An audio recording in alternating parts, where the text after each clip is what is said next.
तुम्हाला खांद्याबद्दल काही तक्रारी असेल, खांद्याच्या कुठल्या भागामध्ये विशिष्ट अशा दुखत असेल, त्रास होत असेल आणि लिगामेंट इंजुरी जर शंका असेल, तर हा पुढचे काही मिनिटं लक्ष देऊन हा व्हिडिओ बघा. नमस्कार, मी doctor Sameer Ghoderao, consultant orthopaedic surgeon, Pune. आज मी तुम्हाला खांद्याला होणाऱ्या लिगामेंट इंजुरीजबद्दल माहिती देणार आहे. तर मित्रांनो, झालं असं, माझा मित्र जग्गू, तो तुम्हाला आतापर्यंत सगळ्यांना माहितीच आहे. तो एक कॉन्ट्रॅक्टर आहे, गुंठा मंदिरे आहे, ज्याच्याकडे पैशाला काहीच तोटा नाही. पण अक्कल फक्त कधी कधी येते, कधी कधी जाते.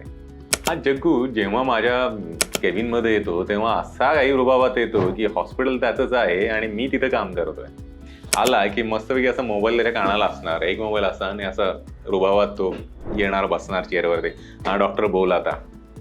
पण त्या दिवशी जग्गू आला ना, तर त्याचे दोन्ही खांदे पडलेले होते आणि चेहरा एकदम त्रासिक होता. खांद्यावरती हात ठेवून तो वेदनेने करवळत होता. म्हटलं, जग्या काय झालं रे बाबा, का तू असा त्रासिक चेहरा करून आलायस? तो म्हणाला, डॉक्टर काय सांगू, 4 दिवसांपूर्वी कॉन्ट्रॅक्टर लीगची क्रिकेट मॅच होती आणि तुला तर माहिती आहे मी कसा फास्ट बॉलर आहे. जग्गू, लहानपणापासून मी तुला बघतोय.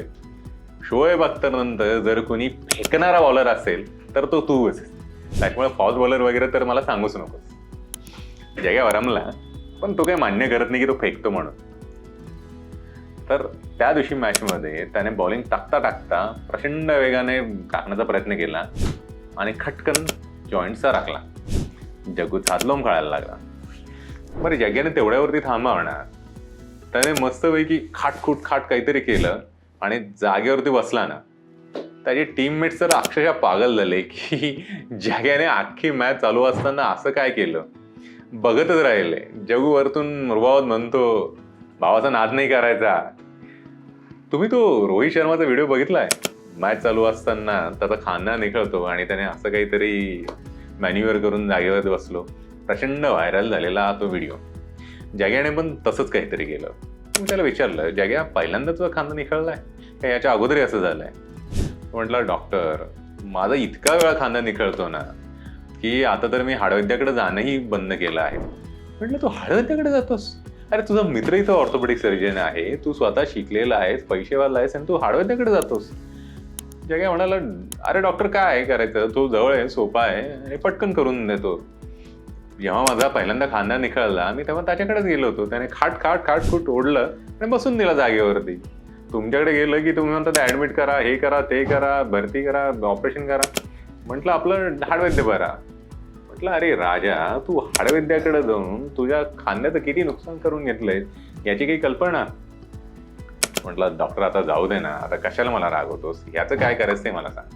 मी त्याला बघितलं, एक्झामिन केलं आणि म्हटलं की जग्या, तुझा वारंवार खांदा सरकल्यामुळे त्याला 2 प्रकारचे हे लिजन्स झालेले आहेत. एक आहे हिल-सॅक्स लिजन आणि एक आहे बँकर्स लिजन. जग्याच्या चेहऱ्यावरती प्रश्न होते, त्याला काहीही कळालं नाही. तो म्हटलं, डॉक्टर, असं नाही, मला व्यवस्थित समजून सांग. म्हटलं, ठीक आहे. तर मित्रांनो, आपला जो शोल्डर जॉईंट आहे तो एक बॉल आणि सॉकेट जॉईंट आहे. बॉल म्हणजे आपला ह्युमरस, आपल्या हाताचा जो हाड असतं त्याला एक बॉलसारखं एक हे असतं आणि ते सॉकेटमध्ये म्हणजे आपल्या स्कॅप्युलाच्या सॉकेटमध्ये, ग्लेनोइड कॅव्हिटीमध्ये बसतं. तुम्ही जर बघाल तर आपलं शोल्डर जॉईंट जवळजवळ 360 डिग्रीमध्ये फिरू शकतो. शरीरातला सगळ्यात जास्त मुवमेंट असणारा, मोबाईल असणारा हा जॉईंट आहे.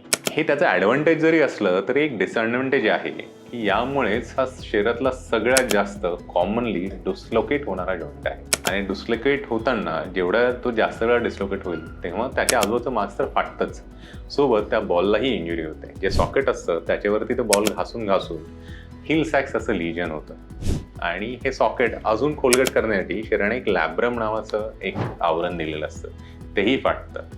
त्याला बँकर्स लिजन असं म्हणतात. आता याच्यावरती निदान कसं करायचं? काही स्पेसिफिक क्लिनिकल टेस्ट आहेत, एक्सरेज आहेत आणि गोल्ड स्टँडर्ड टेस्ट आहे MRI. शोल्डरच्या MRIमध्ये तुम्हाला कळतं की नेमकं काय काय प्रॉब्लेम्स आहेत, लिगामेंट्स कुठं तुटलेले आहेत, कुठं लिजन्स आहेत आणि त्याच्यावरती उपचार आपल्याला कुठल्या पद्धतीने करता येईल. जेव्हा ट्रीटमेंटचा प्रश्न येतो तेव्हा जर टीयर वगैरे असेल तर आपण ऑर्थोस्कोपिक सर्जरी केली जाते.